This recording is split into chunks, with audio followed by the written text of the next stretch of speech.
Welcome to this explainer. Okay, today we are going to completely flip the script on how we look at the book of Revelation and its, well, let's be honest, often totally misunderstood prophecies. Seriously, if you've ever felt completely overwhelmed by all that bizarre imagery, the beasts, the dragons, the apocalyptic destruction, you are in exactly the right place. We're going to step away from the panic for a bit and look at the actual structure of what these ancient texts are trying to tell us.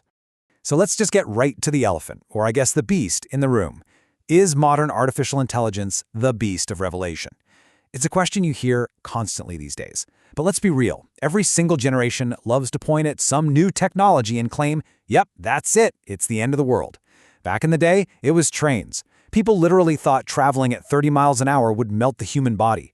Then it was television, now it's AI. But we really have to ask, are people even asking the right question when they do this?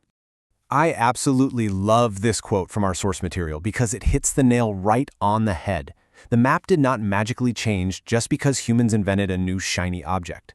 You see, prophecy isn't about guessing the final barcode, or hunting for the exact microchip, or pointing the finger at a specific politician. It's about recognizing a recurring pattern. What does the dragon actually do in the story? Who does it listen to? Who does it bully? That's what we need to figure out. Section 1. Decoding the Apocalypse. Let's look at patterns over predictions. To truly decode these texts, we have to look at two entirely different ways of reading prophecy. On one hand, you have prophecy as prediction. That's the exhausting guessing game of trying to match modern gadgets to ancient symbols. But on the other hand, we have prophecy as pattern, and this is the core thesis of our explainer. The book of Revelation is actually giving us a relational grammar. It's showing us the underlying structure of how power, loyalty, and coercion operate throughout human history. So it's not about the technology itself, right? It's about what people are doing with it. Moving on to Section 2. The Grammar of Empire, or as I like to call it, Daniel's Lego box. Actually, to really get this relational grammar, we have to rewind a little bit to the book of Daniel. Think of Daniel as a giant box of Bible Legos. It gives us the foundational pieces, the raw ingredients, for how beastly political power operates. Just look at the pieces here. First, you have absolute political authority, which then demands a kind of loyalty or worship that crosses a major line. Next, it coordinates mass conformity, usually under some kind of threat. And finally, you have faithful refusal by those who just won't bow down. When you see these pieces snapping together, you are literally looking at the grammar of empire. A perfect example of this? King Nebuchadnezzar. The guy builds this massive golden statue, gathers everybody together, and essentially says, bow down or go into the blazing furnace. It's a historical moment where political power demanded the ultimate loyalty that belongs only to God. But Shadrach, Meshach, and Abednego, they refused. So the absolute crucial point here is this. Being stuck inside a corrupt, overwhelming system doesn't mean you have to give it your allegiance. You can exist within the empire without participating in its idolatry. All right, Section 3, Maps, not Timelines. Let's explore these overlapping visions. Okay, we need to clear up a massive misconception about how Revelation is structured. The whole book relies on a concept called recapitulation. And honestly, this is a total game changer for understanding apocalyptic literature. It means Revelation is not a strict chronological sequence. Event A doesn't just neatly cause Event B all the way to the end of time. Instead, it revisits the exact same underlying realities and conflicts, just from different perspectives. Think about it like this quote says, Revelation behaves way less like a railway timetable and more like a series of overlapping maps. It's like you're watching the same epic story unfold, but from multiple camera angles. One angle zooms in on the political beasts, another pans over to the economic merchants, and yet another focuses on spiritual deception. But they're all just different features of the exact same cyclical landscape of power and judgment. Section 4. Mirrors versus binoculars. Why we have to judge ourselves first. Because before we can use this pattern to go out and judge the empires of the world, Revelation forces us to judge ourselves. Look at how huge the gap is between public reputation and actual reality in these three churches. This is right at the beginning of the book. The church in Sardis, they have this amazing reputation. Everyone thinks they're totally alive, but the reality is they're dead. Philadelphia looks super weak on the outside, but actually they're the faithful ones. And Laodicea? They confidently brag that they're rich and need absolutely nothing, while the reality is they are completely poor and blind. This is exactly why Revelation hands us a mirror before it ever hands us binoculars. Because false certainty reduces your accessibility to the truth. Let's be real, you cannot accurately judge the beast out there in the world if you are actively deceiving yourself at home. Entire communities can comfortably participate in their own epistemic failure. And if your internal compass is completely broken, handing you a map to the apocalypse is just going to get you even more lost.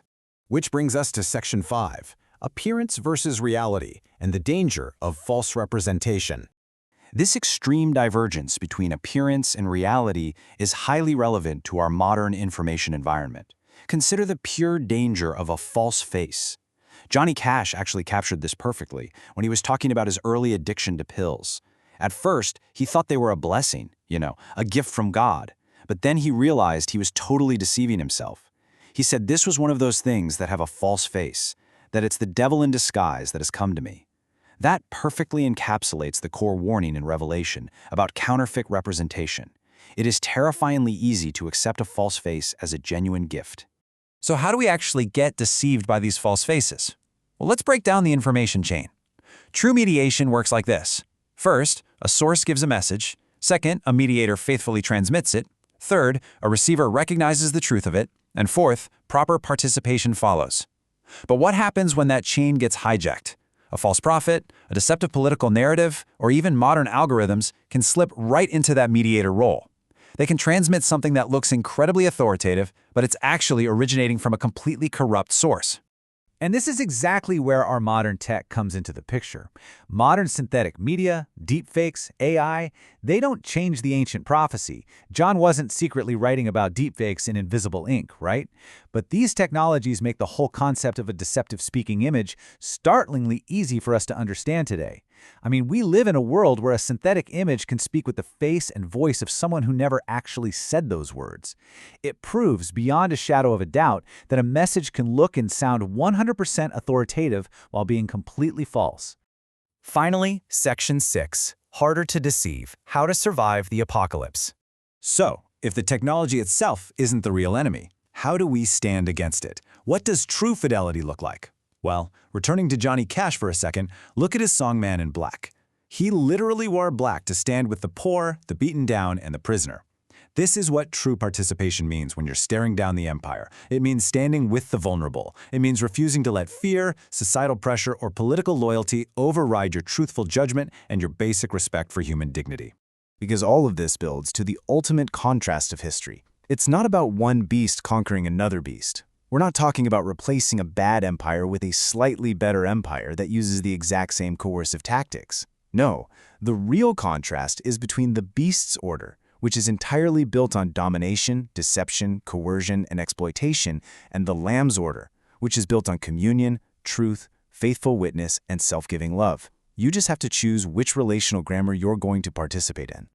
So, what's the big takeaway from all of this? The goal of reading apocalyptic literature is absolutely not to help you guess the end of the world. It's not some parlor game for predicting the future. The real question you have to ask yourself is, are you busy looking for the beast in the news, all while quietly learning beastly habits yourself? Are you sacrificing truth just to show political loyalty? Are you participating in the very patterns you claim to oppose? Ultimately, this entire explainer boils down to one thing. Are you becoming harder to deceive right now? Because, at the end of the day, that is how you survive the apocalypse. Thanks so much for joining me on this journey, and keep questioning the patterns around you.